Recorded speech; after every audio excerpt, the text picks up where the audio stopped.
What are the disadvantages of a revocable trust? The main ones are going to be you don't have asset protection. It does not help you with taxes. It does not help you qualify for Medicaid. It does not avoid the probate process if not set up correctly. It does not give you privacy in certain situations. And you may be in a pickle with incapacity planning. And so in terms of asset protection, when you put your assets inside of a revocable trust, yes, you're taking them out of your personal name and you as an individual no longer owns those assets. But the problem is going to be the assets inside the revocable trust are being filed on your personal tax return. And so therefore, you're not removing those assets out of your estate. Therefore, you're not fully separating those assets from you as an individual, and any lawsuits or creditors coming after you as an individual can access the assets inside of that revocable trust. Two examples are going to be for a lawsuit. If you get into a car accident, you severely injure someone, they come after you, and your insurance does not cover the full amount of that lawsuit, you will be personally responsible for paying off the rest of that judgment for that lawsuit. In that case, when you have your assets inside a revocable trust, they can access those assets to satisfy the judgment for that lawsuit. Also, when you pass away, even though the assets inside of a revocable trust do avoid the probate process, if you have creditors that you owe money to, they will be able to come to your trustee of your revocable trust and say, hey, this individual owes us money for these debts,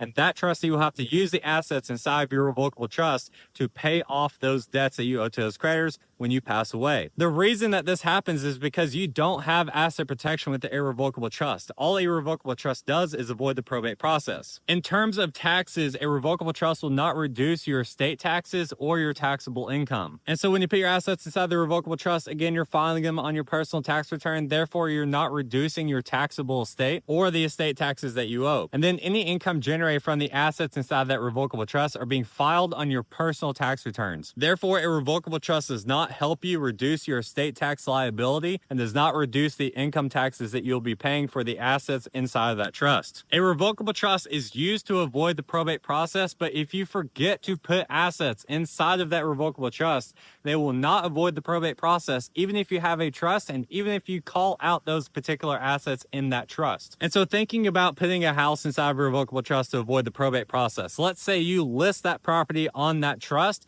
but you forget to use a quitclaim deed or a warranty deed to transfer ownership out of your name into that revocable trust. It will not avoid the probate process because it will still be in your name when you pass away, and any assets in your personal name when you pass away will have to go through the probate process before they can be distributed out to your family. And because it's going through the probate process and it's not inside of your revocable trust, it will get distributed either per your outdated will or the intestate laws of your state. And so to make sure your assets are inside of a revocable trust, you need to either retitle the property into the trust or set up your financial accounts to be retitled, transferred into the trust, or set your trust as a designated beneficiary.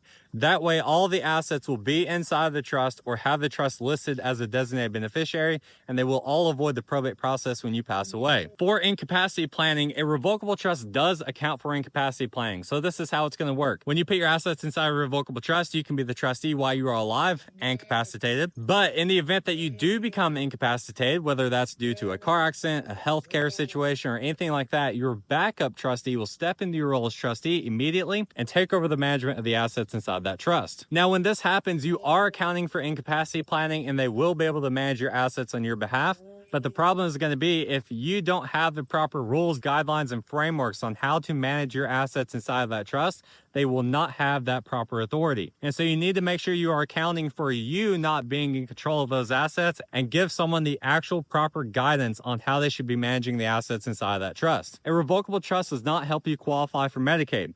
The reason being is that you're not fully separating those assets from yourself. You're still filing them on your personal tax returns. And to be eligible for Medicaid, you have to have an asset value that's under a certain limit and a monthly income value that's also under a certain limit. And when you put your assets inside of a revocable trust, it does not remove those assets or the income generated from those assets off of your personal tax return.